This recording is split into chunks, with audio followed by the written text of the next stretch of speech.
तो बाबू जी मुझे एक सयाने बंदे ने बोला था कि दूध का कारोबार एक ऐसा कारोबार है जिस पर साल के 14 महीने सीजन रहता है। लेकिन अगर आपको कोई ये बात बोले तो मेरी तरफ से खुली ऑफर है कि उसके मुंह के ऊपर एक जबरदस्त तमाचा मारना है और उस बंदे को ये वीडियो लाजमी दिखानी है। तो बाबू जी मैं हूँ आपका भाई उमर खान पाशा और आज मैं आपको अपने काम के बारे में कुछ बातें ऐसी बताऊंगा जो आपको हर कोई नहीं बता सकता। तो बात ये हो रही थी कि अगर आप दूध का कारोबार करना चाहते हैं तो बेशक करें, लेकिन ये काम करने के लिए बाबू जी आपको एक बड़ा जिगरा चाहिए होगा। आप सब ये बात तो जानते होंगे कि कारोबार जो भी हो उसमें नफा नुकसान तो है ही है, लेकिन इस बिजनेस में सर्दियों के 2-4 महीने बंदे पर ऐसे भी आते हैं कि बंदे को फिर समझ नहीं आती कि दूध किस पर बेचें और कहाँ पर बेचें, क्योंकि बाबू जी सर्दियों में दूध इस कदर वाफर मिकदार में मिलना शुरू हो जाता है कि बंदे को बस दादी अम्मा याद आ जाती है। तो बाबू जी इसी किस्म का कोई सीन हमारे साथ भी लगा हुआ है। तो हमने अपनी दुकान से इजाफी दूध को टैंकियों में भरा और गाड़ी में लोड करना शुरू कर दिया। दूध वगैरह गाड़ी में लोड करने के बाद बाबू जी आपका भाई आकर बैठ के फ्रंट सीट पर और उसके बाद हम रवाना हो गए अपने सफर पर। हमारे सफर का आगाज हमारे गाँव की एक बहुत ही खूबसूरत सड़क से हुआ और उसके बाद हम जाकर लगे सीधे मेन रोड को।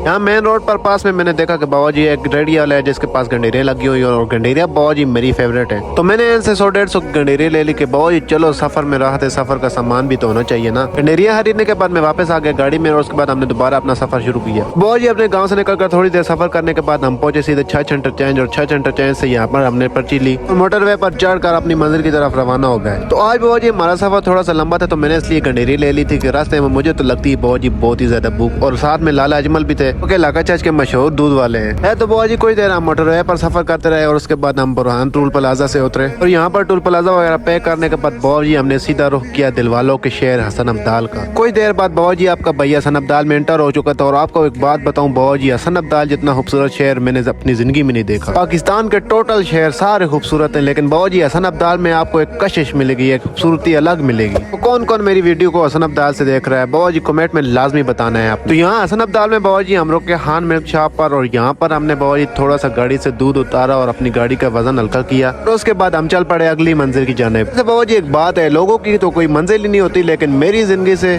मंजिलें खत्म ही नहीं होती। तो बाबा जी पहली मंजिल से 5-10 मिनट का सफर तय करने के बाद हम पहुंचे अल मदीना मिल्क पॉइंट पर और यहाँ पहुंचकर हमें पता चला कि बाबा जी ये लोग तो मौके पर मौजूद ही नहीं है।